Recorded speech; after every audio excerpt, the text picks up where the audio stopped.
We advise the opinions and views of the hosts and guests do not reflect those of the station.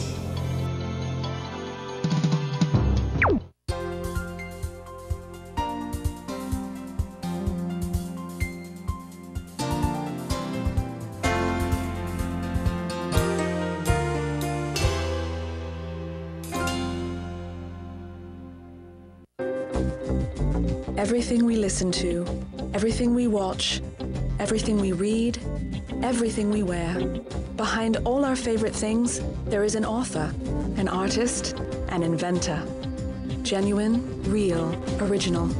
Pushing the limits of imagination and innovation for our comfort, our enjoyment. Making life interesting. Enjoy their efforts, respect them. They help shape our world. Good evening, ladies and gentlemen. As the video said, behind all our favorite things, there is an author. Respect them, respect their intellectual property. I'm attorney Sarah Jane Sugitan, and tonight we're bringing you copyright and the music recording industry right here on Intellectual Property on TV. Joining me tonight is Miss Annabel R. Borja, the chairman of the Philippine Association of the Record Industry, to talk to us about the industry concerns. And in relation to intellectual property, how much has the piracy and the piracy efforts of those who are stealing intellectual property affected the music industry? Good evening, Ms. Borja. Good evening, attorney. Yeah. So you're the chairman of the Philippine Association of the Record Industry for more than 3 years now? Yeah, for 3 years now. For yes. 3 years now. And so far, how is the music recording industry here in the Philippines? Okay, well, basically, the honest truth there is the physical retail sales is really declining. The physical album sales is declining, and we see growth and potential in the digital sales. So that's the saddest truth in the industry now, na nakikita namin talagang bumabagsak ang benta natin sa physical retail sales. And it's manifested through the closure of different shops, retail outlets. I mean, kumukonti na sila. And even worldwide, diba? Ang dami na rin nagsasarang mga stores. Like in the Philippines, M1 Tower, they closed shops already. There are 3 major stores left na lang. We have the SM department stores, we have Odyssey and Astrovision, and all the other small institutions or record outlets in the provinces there. But has this been replaced with other formats? As you said, yes. Now music is available online through cell phones, diba? So far, it's on the digital business. And when we say, attorney, digital business, we're referring to like three main components. When we say digital, number one, the big chunk of the business still comes from mobile downloading. So we're talking here of the ringtones, the ringback tones, the true tones, full track downloading, and then second is through online downloading. Unfortunately, there had been a lot of attempts to come up with online downloading stores in the Philippines, since iTunes Philippines is not yet here. It's not yet fully set up. So we resort to hooking up with like iTunes abroad.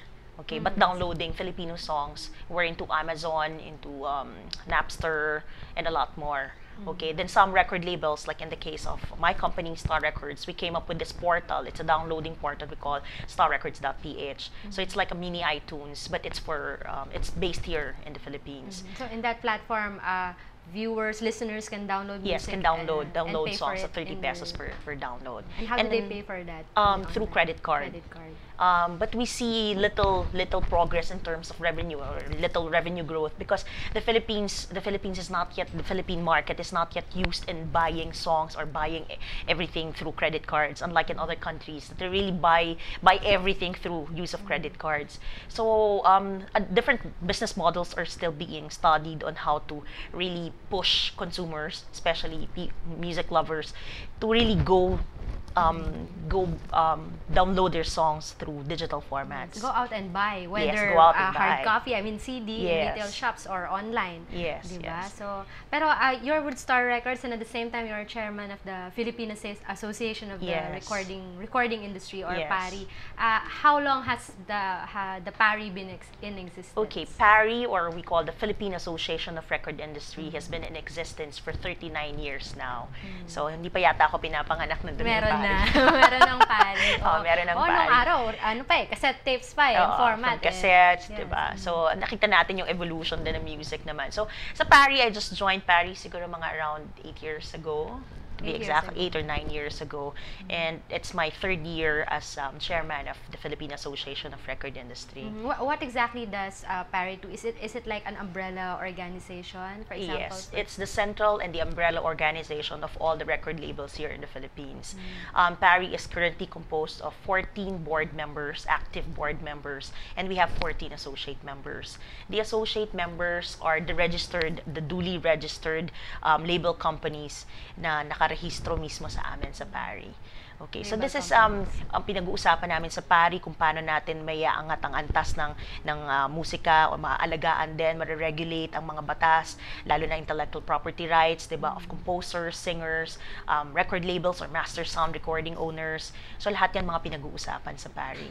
How is the relationship between PARI and, for example, I'm a performer, tapos I want to make a record of my songs, and syempre the producer comes in. Okay. When does PARI come in? When does recording come in? Or yung music labels, when do they come in the like recording process? Okay, the distinction there is when you are an artist and you want to have an album or you want to be signed up with a record label, the deal is between the artist and the record label. The record label. Yes, and then the record label is a member of that umbrella organization, which is PARI.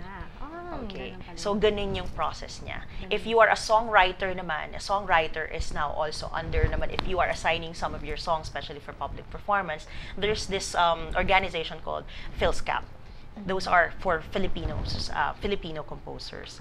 So PARI's goal is basically to regulate and to set standards, policies as far as the master sound recordings are concerned. The master sound recording. Yes. So, yung sa studio, tapos iba nag-record, Oo. yung copy na yun, yung performance na yun na Right, we call it nakalagay na the sa- sound recording, master sound recording, or the original sound recording. Okay, for ganun our pala yun. viewers, paano siya nagiging sound recording? Ito ay pag pinagsama-sama mo na ang arreglo. Ang arreglo, a musical arrangement is when you put in different instruments into a sound recording, so that's one.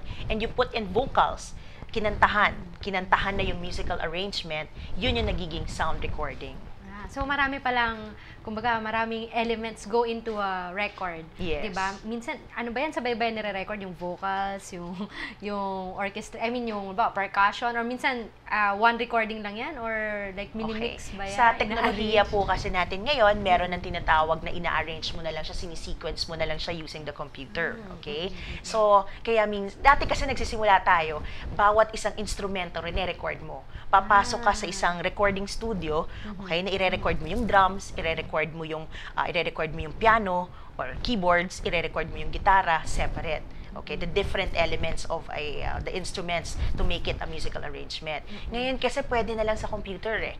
Nowadays, because of technology, there's this GarageBand, there Logic, there Pro Tools, mga different softwares na po pwedeng kahit sa laptop mo lang, nasa coffee shop ka, o kahit nandito lang ako ngayon, makakapag-arrange na ako ng isang kanta. Ganun Ngayon, na siya pwede na kabilis, yun. 'di ba?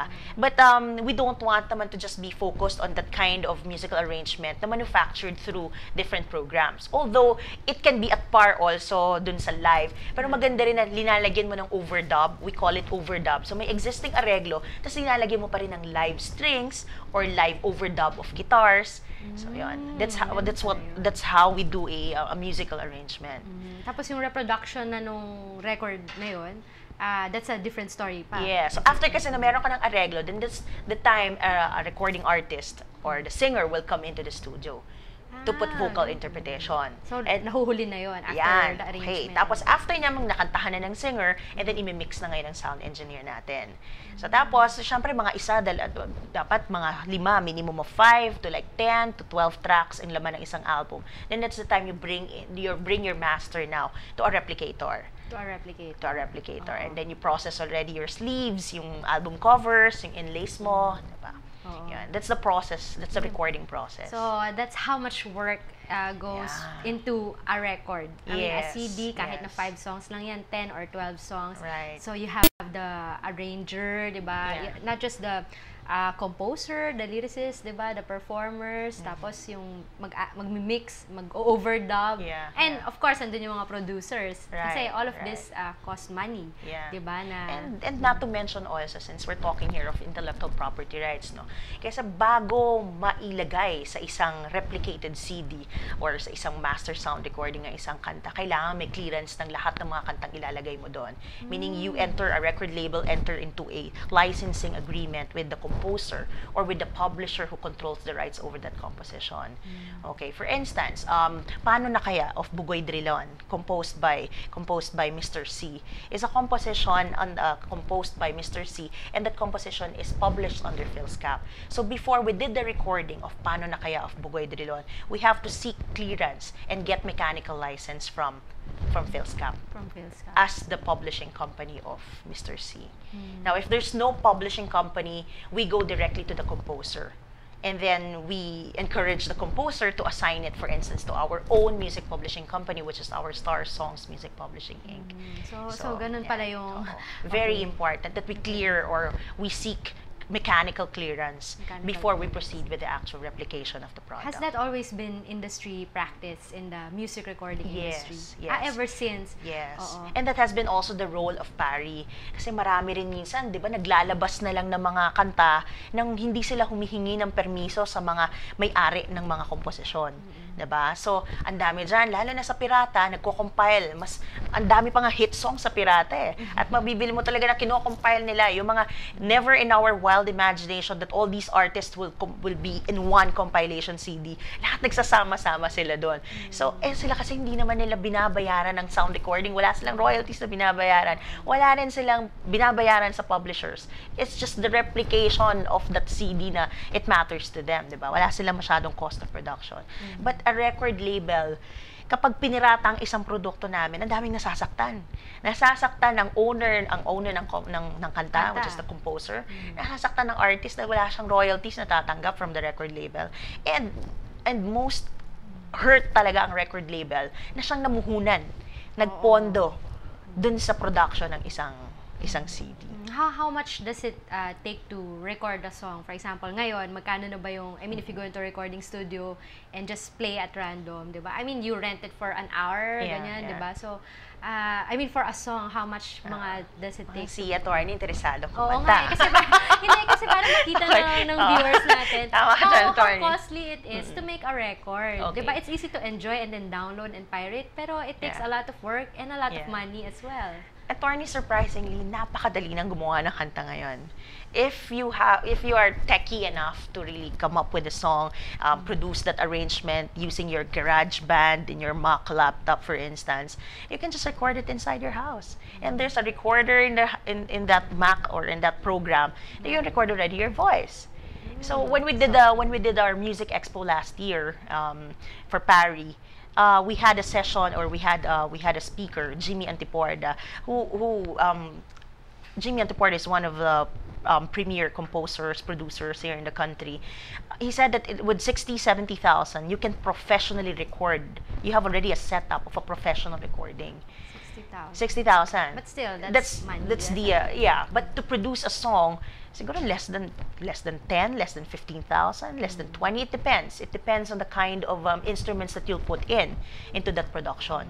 Pero yun yung range. Yeah, pero basically you can just produce it inside of your living rooms, inside of your bedrooms, and inside of your houses. And upload it on YouTube. Okay, diba? But of course, iba po yung attorney yung medyo professionally done. Of course, it will range from 50,000 to 75,000 per song. It depends. So, yung bang PARI, it's just local record labels, or do you also have members na foreign record labels? PARI is an association comprised of the local, meaning the independent labels, local ano ba yung labels. mga local labels Okay, natin the likes ngayon? of course, I'll start off with Star Records. We have Universal Records. We have Viva. We have Poly East Records. Poly East, Synergy, Able. And then the major labels, we have Warner Music Philippines, we have MCA Music, Sony Music Philippines, Poly East, which was formerly EMI. So yun yung mga record labels, yan yung mga Philippine record labels natin that are members of PARI. Members of PARI. So Yun. So, pero yung mga like foreign labels, do they have, I mean, those that come in, foreign music that come into the Philippines, meron bang interplay yung, I mean, meron bang participation yung Parry, for example, with their records na pinoproduce here or nire-replicate here? Okay, kasi mas, pag foreign kasi mas more of licensing deal eh. Or it's just a distribution or licensing deal. So whatever is released, for instance, in Universal Music Group, the counterpart company here is MCA Music Philippines. So they are the automatic distributor or licensee of, for instance, a Taylor Swift or a Justin Bieber. Sila yon automatic dito. And they are also members of Parry. Because Parry is comprised of local and major labels. Major labels. Yeah. Oo. Basta So, anything na recording label or anything na recorded on a physical disc or basta anything recorded, ang mga kasama yan sa Parry. ano pa yung mga ibang events ng Parry aside from, of course, yung pag na-nurture ng intellectual property na ating mga artists who have records, diba? Do you have other events? One is, of course, our annual Awit Awards. We are on our 24th year. And going strong. Yes, and going 24. strong. Because Awit Awards is the only local Grammys here. Yes. It's just the counterpart of Grammys. That's the only local music award giving body that we have here in the Philippines. And this is not a popularity or a texting thing. It's really talent. The criteria is really on the technical, the way the music is produced, the way it was interpreted, or even the yung relevance or the significance or the way the song is written. So that's the way we judge. And it's being judged and screened by people from the industry. Who knows the business, who knows music, who are experts on music. Experts. Yung Music Expo niya last year, what was that all Okay, about? the Music Expo, that was our first Music Expo that coincided with our culmination event, which is the Awit Awards. So that's where IPO helped us also. There was a talk on IP, okay, because our target audience at the time were mostly students. So it was more of a Q&A. There was a presentation of what was the role of IP, of Intellectual Property Office of the Philippines in preserving and in protecting the rights of composers, singers, and record labels. So lahat yan mga nasagot naman during the Music Expo. So we plan to do one this year again because we got a good feedback, good response during our first Music Expo.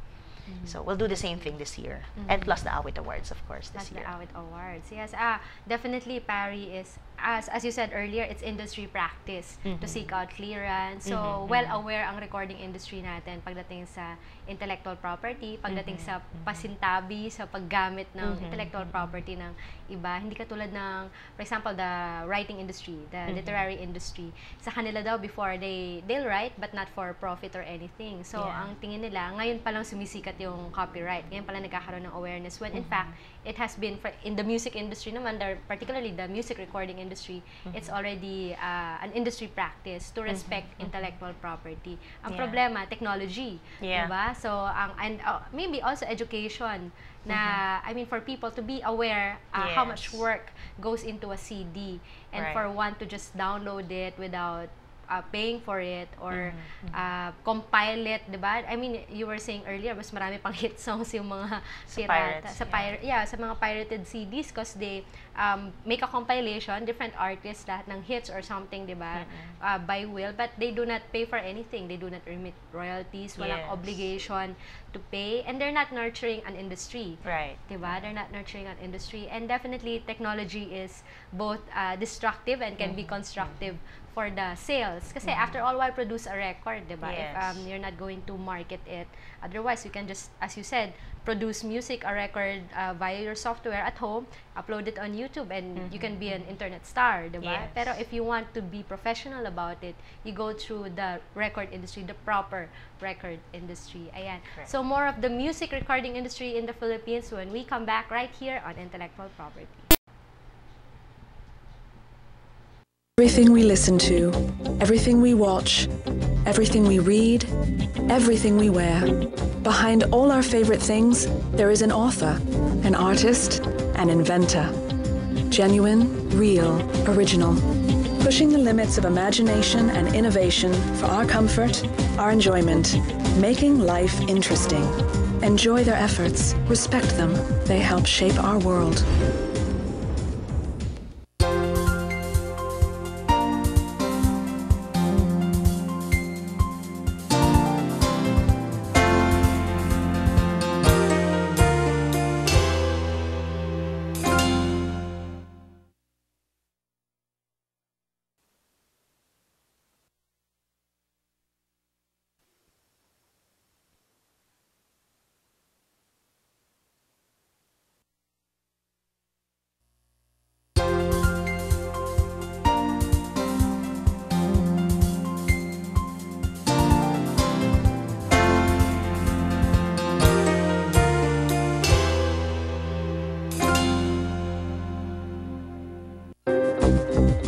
Everything we listen to, everything we watch, everything we read, everything we wear. Behind all our favorite things, there is an author, an artist, an inventor. Genuine, real, original. Pushing the limits of imagination and innovation for our comfort, our enjoyment. Making life interesting. Enjoy their efforts, respect them. They help shape our world.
That short video is entitled The Evolution of Music and is brought to us by the Philippine Association of the Record Industry. Joining me tonight is Ms. Annabel Borja, the chairman of the Philippine Association of the Record Industry, to talk to us more about the future of music here in the Philippines and what is the role of intellectual property and us as consumers in propagating or even killing this particular industry. So, Ms. Borja, earlier, diba, during the break, we were talking about where is music or where is the record industry going? What is the future of music given technology, the constraints, the debilitating effects that piracy has inflicted upon not only artists but also the record labels? And in your opinion, I mean, in Paris' opinion, will we still be relevant? Will we still have records in the future, or mawawala ba to? Or what do you think? What's the direction of music? Nag-iiba kasi yung ecosystem ng music as a whole. Music. Kasi pag sinabi mo music, iba-iba naman yan eh. Hindi lang yung physical CD, diba? You have the physical CD, you have the digital CD. But since nag-iiba na nga yung dynamics and nag-iiba yung ecosystem ng music on how people consume music nowadays, so parang there's really a big challenge to people in the industry, people in the music industry, to really think of a business model that will make music survive. Okay? So sisimulan ko with a quote from IFPI, the IFPI is the International Federation of Phonograph Industry, wherein PARI is a member of that organization. Sinasabi nila ngayon, nag-iiba na on how people consume music. So it's not anymore on the role of the record, the role of the record label is not anymore to produce CDs on physical format, but we have to be there, we have to be present in from the discovery process of an artist to live events to wherever they consume music, may it be in gadgets, may it be in mobile phones, anywhere our consumers would like to consume music. Meaning that makes music ubiquitous.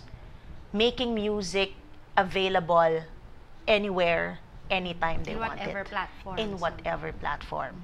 And kung tingnan natin yung challenge na ganun sa industriya ng musika, very challenging talaga. And you have to create different ways of marketing music. Not just marketing, but creating music and consuming music. Because technically, kung titingnan natin, ang music is free now because of technology. We as producers, when we release an album, anytime when somebody buys an album, it's already there, floating in the internet, in the space. And anyone can already buy, or not buy, anybody can just get it illegally. And that's the major problem now of the music industry. Because once it's already up in the net, we cannot already monetize it. It's hard to turn it into money once Yes, someone shares it online and illegitimate and illegal. And we don't know how to run after them. And that's where maybe the Intellectual Property Office of the Philippines also can help us out. How do we carve that business model and that law for us to run after the illegal, especially on the digital arena, on the net? Definitely. Kanina, I was talking with the producer of this show, and he was sharing that performers now get most of their profits from, or at least they're living out of live performances more than, kasi it's hard to rely on sales of the digital, the record already. As you said, maraming retail shops have been closing down. Kasi nga, unfair competition ang ina-offer ng pirated copies. I mean, come on, from a 300, 400 peso CD down to a 50 peso CD, di ba? Tapos, it's available anywhere. So, a lot of artists are, they're touring, di ba? Nagtutour sila, they do concert tours, and not only, mga foreign artists, that's what they do, live performances. Yung sa record label ba, meron kayong implications, meron ba kayong obligations with that regard? Okay, related to what you said, I'll cite an example. The likes of a Madonna. Madonna didn't sign up with the record label. Madonna signed up with an events company, Live Nation. Wow. Okay. That's a good move. Because really, it's not anymore the CD. Because we see the decline, the continuous decline in the physical CD. Ang physical CD ngayon is just a calling card of the artist. Diba? Calling card na lang niya. But when we consumers really buy music, it's more of the artist that we buy. Yes. Primarily, it's more of the artist that we buy. And we bundle the other activities of the artist, and including the CD in that caboodle of all music-related products associated to the artist. So for instance, if you have a Madonna signed up with Live Nation, an events company, then that's where you start selling or bundling the CD with your events. So when Madonna performs in a concert, then that's the time you sell the CDs. So if you have a digital downloading, when you are in a concert, do you have a kiosk or a booth wherein you bring your USB, you bring your phone, you can Bluetooth, and you can download, or you can download the song in your USB. So ganun na siya. Ganun na yung, and then during that concert is that the time when you sell your merchandise, the Madonna shirts, the Madonna perfumes, or whatever merchandise you have there. So it's all driven or centralized to the artist. And that's where the other music-related merchandising comes in. And CD is just one of it. So you're asking, where is it leading? Where will music really go in the next years, diba? It's a matter of bundling all these music experiences together for the consumer to buy. So if I am a singer, I have a CD, I have series of events, I bundle my CD together with my events. So I earn from the live performance that I'm doing. I'm earning from monies from CD sales, digital sales. If I have a T-shirts, merchandise, yes. diba? And then if I have sponsors like brands, advertisers, I bring them in to my concerts also. So isa yon, isa sa classic example natin yon through events. But there are a lot of ways on how to consume music. It could be a gadget that you're promoting, but inside a gadget like a phone, a computer, or an iPad, diba? You have already songs embedded inside your gadget. So that's another model that we're looking at. That's also sales. That translates to Yes, sales. it's for more the of a licensing deal, but it's the access. Ang importante na po ngayon, it's not on how you have to carefully look at how consumers really the access to music. Ang dami nilang access eh. Well, live events is one. Phones, isang Online. avenue rin. Online is another venue. There are various ways of how people consume music nowadays. For instance, in a spa, there's pipe-in music, and that's access to music. But do I go to a spa and offer them a relaxing music CD or a digital playlist of all relaxing music? So nagiging iba yung business model, and we don't go now to the usual or traditional record outlets to make our products available, but you introduce to them access selling or direct selling. You go very targeted, you go direct selling to your consumers. Frankly, I'm quite impressed with the music industry, the record industry, in the sense that you're pinag-aaralan nyo talaga yung market nyo, and that you're also looking for ways, diba, for new business models. Kasi nga, as you said, obviously you're really digging into this stuff na your consumers source their music elsewhere, not just in CDs, now in live music. Also, if you buy a record, I can share it with someone, a friend, and then that goes on forever, diba? I mean, that kind of access. And you're looking for other points of sale, so to speak, for the artist, for everyone involved in a record. The CD now becomes more of a memorabilia, becomes more of something you want to keep. That's why record labels nowadays, if you look into our packaging, album packaging, we improve our album packaging. Merong album packaging parang lalagyan ng pabango. Diba? Arte. Arte. And it's bundled with a brand. Shirt, may gift certificate And or something. you want to make it like an album full of photos, because that's something that's a USP of a unique selling point of your product versus a pirated disc. Diba? You get the premium. Because if I'm a fan, I want to see more pictures. If I'm a fan, I go to a mall, there's a mall tour of this particular artist, or I'll buy the CD because I'll get a free autograph from my artist with free picture. So you bundle that music buying experience with a lot of music-related experiences. Like I want to consume, for instance, I want to consume this particular artist by buying the CD, by having a picture with him, by buying his shirt, by buying a lot more other things related to him. Bundled into that Bundled CD. into that entire music experience. That entire music experience. So it's very That's good. very challenging. I'm sharing all these. Of course, we have our all trade secrets as record companies, but that's the challenge that most record companies are now facing, because we can't live by just CDs alone. That's the fact. That's the reality nowadays. Sinasabi nila music is dying. Yes, it is, but it's more of the physical retail sales that is dying, because you have a lot of cost included in making the CD available in the shelves. You have your entire distribution costs. You have your warehousing, you have your promo girls, you have your discounts in the stores. All these costs related to distribution. But digital, mura ka lang eh. Once the song is already done, you just upload it, it's there in the net. And you're addressing an add-on. For example, you buy the we CD, need an you get add-on. all this experience that you cannot Yes. get out of a pirated Yes. CD. And I appreciate that. I think a lot of... We're putting a premium to a what you buy. premium. And a lot of fanatics will actually buy that. I mean, they'll Yes. definitely spend for something that valuable. Which diba? will make That you also memorable. fight piracy, because anybody can just get the songs online. But You'd rather this with yes, all the add-ons. with all the add-ons and the Oo, with all the premiums attached to the buying of the track.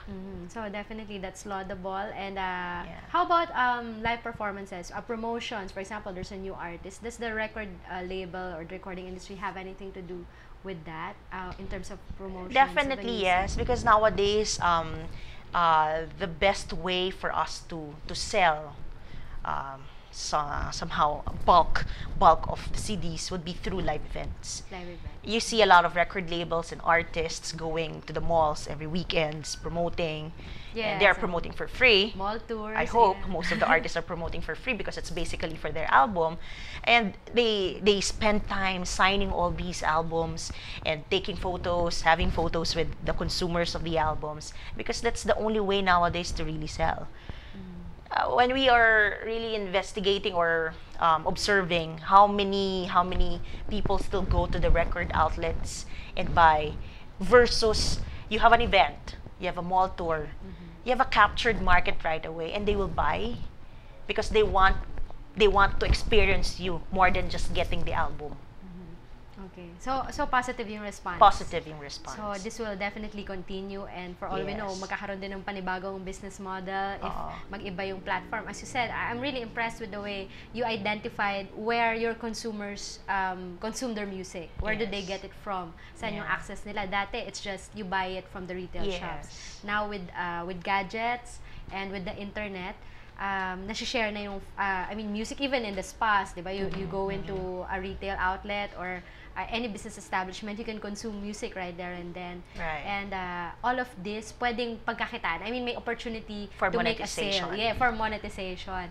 And after all, why produce a record if you're not going to, profit from it, di ba? Aside from, of course, sharing your music as an artist and everything, you also want to make money out of your, intellectual property, the music, the arrangement, everything that goes into that CD. What other challenges does the music industry, the local industry face? For example, the OPM, how is it doing so far versus the foreign OPM music? or the local music versus the foreign? So far, it's like 60-40 is the split in favor of the OPM music. We're happy that most of our consumers, most of our Filipinos, tayong lahat kasi talagang mahihilig sa musika, mahihilig mga kumantan, di ba? And grabe rin yung support rin natin sa local Filipino music. And we're happy with that. And with the support that we got also from the government, which was pushed by OPM head, OPM chairman, Ogie Alcacid, di ba? Yung batas na sa radio stations or sa radio airplay, we currently enjoy 3 OPM songs in an hour. In an hour. It's required by law. Yeah, so that's good news for all of us in promoting the Filipino music, because at least we get more exposures compared to foreign. Mga Filipino music. And definitely, as you said, the Filipinos are very musical people. We're very creative. Malamang 8 out of 10 Filipinos, are musical, can sing, can play an instrument, or can basically appreciate music, diba? And who does it in this country, diba? Parang ang mga Latin American countries we're very, very musical. Yan. Yun nga lang, syempre, dun sa mga, it's always the argument na we buy pirated kasi mas mura, mas accessible. Not knowing that, of course, kahit na i-copyright mo yan, i-protect mo yan by law, if the consumer behavior will not change, so the respect for the artist and for the record will not change, it's still going to be a losing battle, for example, for the producers, diba, to fight it. So, there should be enough appreciation about the process na in-explain mo kanina. To produce takes money and time to put together a record. So, we should respect that. Everyone should respect that. And intellectual rights. And intellectual associated rights. to each song and to each each production. Song. In fact, in a song, maraming intellectual property dyan. The performer, the lyricist, kung iba yung composer, diba? So, the arranger, and also the record label. Diba? Meron ding rights ang record label in reproducing the record. So, yan. So, dapat lahat yan i-respect ng, lalo na tayo, mga Filipinos, we're very musical. At the same time, we should show respect for intellectual property kasi we make money out of it. Our artists make money out of it. In relation to IP, in intellectual property, we have this collecting body for the collection of the masters of the public performance for the master sound recording. So, kasi in other countries, talagang very aggressive sila sa collection of sound of public performance for sound recording. It's only since 2008 when we started it here in the Philippines. And PARI, through our organization, PMPPSI, we appointed MVP, the Music and Video collecting body, as our agent. So ito yung kapag nasa isang restaurant ka or sa isang sa television program, 'di ba, yung broadcast rights sa public performance. So it's good that there are some broadcast networks who are really paying public performance for the use of master sound recording. But this is a tough challenge for all of us dahil ang hirap ipaintindi sa kanila ang batas na talagang meron talagang may batas sa collection of the public performance for sound recording. So this is sa composition, it's a counterpart of PhilSCAP. But from our end as the owners of master sound recording, so it's called the MVP. Yun yung kumukolekta on our behalf. And may mga unti-unti, may television network, we're starting with the radio network, but hindi mo maiiwasan na hindi pa agad sila nagkakahawaan yan di ba? The delaying tactics of not giving in and not paying for the public performance, excuses, all the alibis, etc. Pero ang batas ay batas. And how come other countries can implement it? Bakit ang Pilipinas hindi natin magawa? So isa yan sa mga challenges namin na kinakaharap ngayon. So, but unti-unti, habang siguro sisimulan din natin ng advocacy, kasi magkakaakibat lahat yan If they respect the rights over a composition, then dapat respetuhin din natin ang batas na kaakibat nung ano na yon, 'di ba? Nung batas na yon o ng IP rights na yon. And then respeto na rin sa lahat ng mga nasa respeto dun sa mga taong behind, 'di ba? The industry. Mga singers, mga composers, mga producers na gumagawa ng isang komposisyon. Kaya kanina lininaw ko ano ba yung proseso sa paggawa. Hindi ganun po kadali ang gumawa ng isang kanta, 'di ba? At meron ding advertising and promotions na inuukol kami o ginagastos para pasikatin ang isang kanta. At para ipirata lang yon, syempre malaki ang nagiging epekto sa kabuuan ng music industry. Yes, definitely. Piracy kills and piracy is a crime. There you have it, Ms. Annabel Borja, the chairman of the Philippine Association of the Record Industry. Last week, we brought to you the Madrid Protocol and, of course, the missed innovation opportunities of the Filipino inventors, exclusively here on Intellectual Property on GNN. But the whole month, this month, April, we're celebrating the World Intellectual Property Day on April 26 and the World Book Day. And so for the whole month of April, we'll be talking about copyright. Tonight, we started it with the music recording industry, and we're very thankful to PARI for providing also that video support. Let's all respect intellectual property. Let's respect the original owners, producers, performers of these records that we enjoy. After all, it's one of our favorite things in this country, music. So, hindi po yan magiging posible kung kami sa Intellectual Property Office at of course yung sa industriya, lamang yung makikipagtulungan to protect each other's rights. Kailangan kayo din po as consumers would promote respect for our intellectual property rights owners. So, more of intellectual property right here on GNN next week when we return on Intellectual Property. Everything we listen to, everything we watch, everything we read, everything we wear. Behind all our favorite things, there is an author, an artist, an inventor. Genuine, real, original. Pushing the limits of imagination and innovation for our comfort, our enjoyment, making life interesting. Enjoy their efforts, respect them. They help shape our world.